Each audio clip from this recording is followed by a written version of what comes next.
Gayatri PG college Sanchore के online class में आप सभी विद्यार्थियों का स्वागत है। प्रिय विद्यार्थियों नमस्कार। बीए सेकेंड ईयर राजनीति विज्ञान विषय के अंतर्गत हमारे विचारक महात्मा गांधी जी के विचारों का हम अध्ययन कर रहे हैं।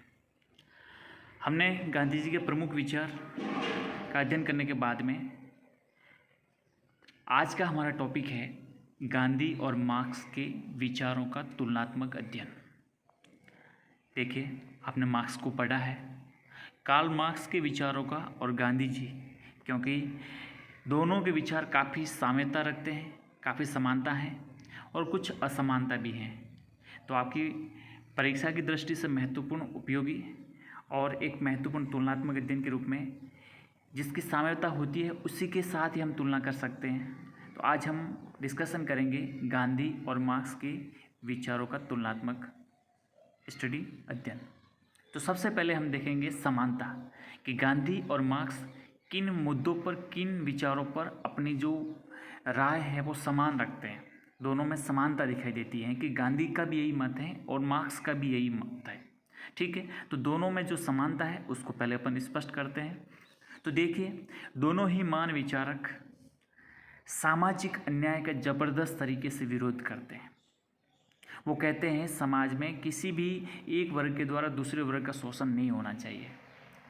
समाज के साथ किसी भी प्रकार का शोषण, अत्याचार, उत्पीड़न नहीं होना चाहिए। उसका ज़बरदस्त तरीके से वो विरोध करते हैं। गांधी का दर्शन भी यही है और मार्क्स भी यही कहते हैं कि हमें व्यक्ति का किसी के द्वारा शोषण नहीं होना चाहिए, और विशेषकर सामाजिक अन्याय के विरुद्ध में दोनों अपनी बात रखते हैं।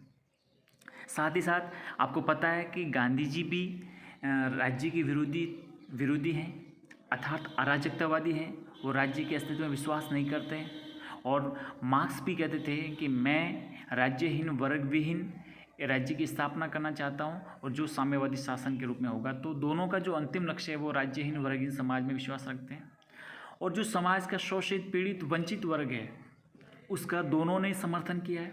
महात्मा गांधी भी कहते हैं कि जो बिल्कुल मुख्य धारा से कटा हुआ है उसको मुख्य धारा में लाने के लिए उन पीड़ित पक्ष का उन्होंने समर्थन किया है। और मार्क्स भी यही चाहते हैं कि समाज में किसी भी प्रकार का जो वर्ग विभेद है, जो शोषण है, उसको समाप्त करके पूरी तरह से इसको शोषण को समाप्त किया जाए। तो पीड़ित पक्ष का दोनों ही विचारक समर्थन करते हैं।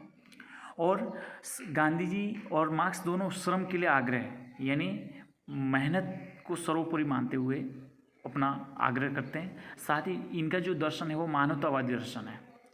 तो ये है इन दोनों विचारकों के मध्य कुछ मुद्दे, कुछ मत जो अपनी समान राय रखते हैं, अपना समान विचार रखते हैं।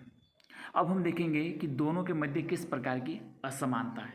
देखिए, श्री विनोबा भावे का कथन है कि एक बार इस तरह चर्चा हो रही थी कि गांधीवाद और मार्क्सवाद में अहिंसा का ही अंतर है। मैंने कहा, दो व्यक्ति नाक, कान, आँख की दृष्टि से बिल्कुल एक से थे, इतने मिलते जुलते थे कि राजनीतिक छल के लिए एक की जगह दूसरे को बिठाया जा सकता था। फर्क इतना ही था कि एक की नाक से सांस चल रही थी और दूसरे की सांस बंद हो गई थी। परिणाम यह हुआ कि एक के लिए भोजन की तैयारी हो रही थी, दूसरे के लिए शव यात्रा की। ये दोनों के एक प्रकार से विचारों की तुलना और का मंथन करने के बाद में विनोबा भावे का कथन था। किशोरीलाल मशरूवाला का भी कथन है। वो कहते हैं कि गांधीवाद यानी बगैर हिंसा का मार्क्सवाद, ऐसा कहने से सुनने वाले के दिल पर यह असर होता है कि मार्क्सवाद में हिंसा का जो थोड़ा मेल पैदा हुआ है उसे साफ कर दिया जाए तो गांधीवाद और साम्यवाद एक हो जाएंगे, क्योंकि दोनों के साधन साध्य में बहुत बड़ा अंतर दिखाई देता है। इसके संबंध में कुछ प्रमुख जो दोनों के मध्य भेद है उनका एक एक करके हम डिस्कशन करेंगे, उसको स्पष्ट करेंगे।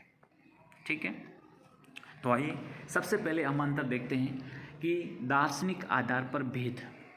दार्शनिक आधार पर भेद किस प्रकार का है। देखिए, मार्क्स पूरी तरह से भौतिकवादी है। वो किसी भी पारलौकिक सत्ता, आध्यात्मिक सत्ता, अलौकिक सत्ता में यकीन नहीं करते। उनका किसी भी प्रकार का विश्वास नहीं है उसके बारे में। इसलिए उनका जो दर्शन है वो पूरी तरह से भोग और प्रचुरता का दर्शन है। जबकि गांधी जी की बात करें तो गांधीवाद है वो एक नैतिक सिद्धांत है, एक इथिकल थ्योरी है। जो मूल्यों, आदर्शों और संयमित अपरिग्रह जैसे तत्वों पर बल देता है। सत्य, अहिंसा, सत्याग्रह पर बल देता है, जो मार्क्स का बिल्कुल उनसे कोई लेना देना नहीं है। तो मार्क्स का दर्शन और गांधी का दर्शन बिल्कुल एक दूसरे से काफ़ी कुछ भिन्नता है, क्योंकि गांधीवाद आध्यात्मिकता में विश्वास करता है, ईश्वर के अस्तित्व में विश्वास करता है। मार्क्स वो पूरी तरह से भौतिकवादी है। ठीक है। गांधी का कथन है कि मन एक आराम रहित चिड़िया है, जितना अधिक इससे मिलता है उतना ही अधिक ये और चाहती है तथा असंतुष्ट रहती है। मतलब संतुष्ट वाली बात ही नहीं हो सकती। ठीक है। दूसरा जो उनमें अंतर पाया जाता है वो साध्य और साधन में अंतर। आप देखिए साधन और साध्य में किस प्रकार का अंतर है। गांधी के लिए श्रेष्ठ साध्य के साथ साधन की पवित्रता पर बल उन्होंने दिया है। मतलब गांधी जी साध्य और साधन दोनों की पवित्रता पर पूरा पूरा बल देते हैं। वो ये नहीं कह सकते हैं कि आपको साध्य की प्राप्ति करनी है तो जैसे चाहो वैसे साधन अपना लो। ये गांधी जी को बिल्कुल पसंद नहीं था और उन पर उन्होंने इस पर अनैतिक साधनों पे तो यकीन ही उनका नहीं था, विश्वास ही नहीं था। इसलिए गांधी जी कहते हैं कि मेरे लिए साधन और साध्य दोनों श्रेष्ठ हैं और मैं साधनों की पवित्रता पर हमेशा से बल देता हूँ। लेकिन मार्क्स की बात करें तो मार्क्स श्रेष्ठ साध्य में विश्वास तो रखता है श्रेष्ठ साध्य में विश्वास तो रखता है, लेकिन लक्ष्य की प्राप्ति के साधन की पवित्रता में विश्वास नहीं रखता है। आई बात समझ में। मार्क्स श्रेष्ठ साध्य में विश्वास जरूर लगता है, लेकिन साधन वो जैसा चाहते हैं उसी प्रकार के साधन में वो अपनाने के लिए तत्पर रहता है। तो इसलिए दोनों में साधन और साध्य में मार्क्स के फ़र्क है, लेकिन गांधी के लिए साधन और साध्य दोनों पवित्र हैं। ठीक है। तो ये दोनों ही एक प्रकार से दोनों के पवित्रता पर गांधी जी बल देते हैं, लेकिन मार्क्स में ऐसा नहीं है। तीसरी बात है पद्धति में भेद। किस प्रकार की पद्धति है। देखिए मार्क्स क्या कहते हैं कि किसी लक्ष्य को प्राप्त करने के लिए आप जो तरीका अपनाते हो, जो पद्धति अपनाते हो, वो किस प्रकार की है। तो मार्क्सवाद ये कहता है कि लक्ष्य की प्राप्ति के लिए हिंसा का प्रयोग आवश्यक होता है, हिंसा जरूरी है, हिंसा के बिना लक्ष्य की प्राप्ति नहीं हो सकती। लेकिन गांधीवाद बिल्कुल इससे उलट है, बिल्कुल विपरीत है। वो कहता है कि नहीं, लक्ष्य की जो प्राप्ति का आधार है वो अहिंसा है। लक्ष्य की प्राप्ति का आधार अहिंसा है। और ये कहते हैं कि यदि भारत हिंसा को अपना लेता है तो भारत में रहने की इच्छा नहीं करूँगा मैं, ये गांधी जी कहते हैं। इसलिए ये उनका पूरा पूरा अहिंसा पर यकीन है, जबकि मार्क्सवाद हिंसा में यकीन करता है। फिर दूसरा अपन देखते हैं ईश्वर और धर्म के संबंध में भेद क्या है। देखिए मार्क्सवाद है वो ईश्वर के अस्तित्व में विश्वास नहीं करता है, ईश्वर में आध्यात्मिक सत्ता में यकीन ही नहीं करता है।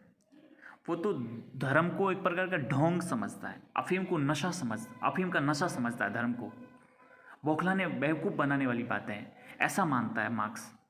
इसलिए ध्यान रखना है, मार्क्स ईश्वर में आध्यात्मिक सत्ता में बिल्कुल यकीन नहीं करते हैं। वो धर्म को एक प्रकार का ढोंग और अफीम का नशा कहकर पुकारता है। लेकिन जब गांधी जी की बात करें तो गांधी जी पूरी तरह से आस्तिक हैं, ईश्वर में विश्वास करते हैं, धर्म में विश्वास करते हैं, नैतिकता में विश्वास करते हैं। और उनकी पूरी पूरी विचारधारा है मूल रूप से किस पर आधारित है, धर्म पर आधारित है। किस पर, धर्म पर। और आपको पता होगा कि सत्याग्रह पढ़ के आए हैं, वो कहते हैं कि सच्चा सत्याग्रह वही हो सकता है जो ईश्वर में विश्वास रखता हो। तो जब मार्क्स की बात करें तो मार्क्स का इनसे किसी प्रकार का कोई लेना देना नहीं है। रोमा रोला के शब्दों में अगर कहें तो गांधी जी के कार्यों को समझने के लिए ध्यान में रखना चाहिए कि उनकी विचारधारा एक विशाल 2 मंजिले भवन की तरह है कि नीचे धर्म का ठोस आधार है और मजबूत एवं कभी न डिगने वाला इस आधार पर ही राजनीतिक और सामाजिक विचारधारा का प्रतिपादन किया है। आप समझ सकते हैं गांधी जी के लिए धर्म महत्वपूर्ण है।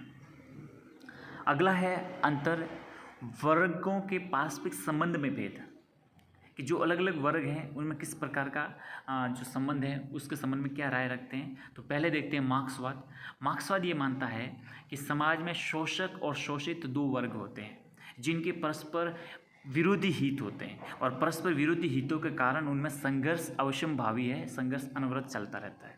शोषक और शोषित, शोषक जो जिसका जो शोषण करने वाला, और शोषित जो शोषण करते हैं, मतलब इस प्रकार से। तो ये जो 2 वर्ग हैं इनके बिल्कुल विपरीत हित हैं, परस्पर विरोधी हैं, एक दूसरे को फूटी आंखों नहीं सुहाते हैं, तो विरोधी हितों के कारण इनमें संघर्ष होता ही है, होना ही है, ऐसा मार्क्स मानते हैं। गांधी क्या कहते हैं कि नहीं, वर्ग संघर्ष को कोई स्थान नहीं है। ये वर्ग संघर्ष में परस्पर सामंजस्य पर बल देते हैं या सामंजस्य की प्रधानता पर बल देते हैं। संघर्ष के स्थान पर प्रेम, त्याग, सत्याग्रह आदि साधनों के द्वारा जो भी समस्या है उनको सुलझाना चाहते हैं। तो ध्यान रखना, गांधी जी की वर्ग संघर्ष में पूर्णतः कोई उनका यकीन नहीं है। वो कहते हैं कि नहीं, वर्गों में एक प्रकार की सामंजस्य पाया जाता है और संघर्ष के स्थान पर प्रेम, सहयोग, त्याग, सत्याग्रह के आधार पर हम विभिन्न प्रकार की समस्याओं को हम निपटा सकते हैं, उसका समस्याओं का समाधान ढूंढ सकते हैं। ठीक है, अगला है व्यक्तिगत संपत्ति के विषय में भेद। देखिए, मार्क्सवाद ये मानता है कि व्यक्तिगत संपत्ति को नष्ट कर दिया जाए तथा संपूर्ण संपत्ति का स्वामित्व समाज अथवा राज्य को प्रदान कर दिया जाना चाहिए। जबरदस्त तरीके से व्यक्तिगत संपत्ति का वो विरोधी है। वो व्यक्तिगत संपत्ति को बिल्कुल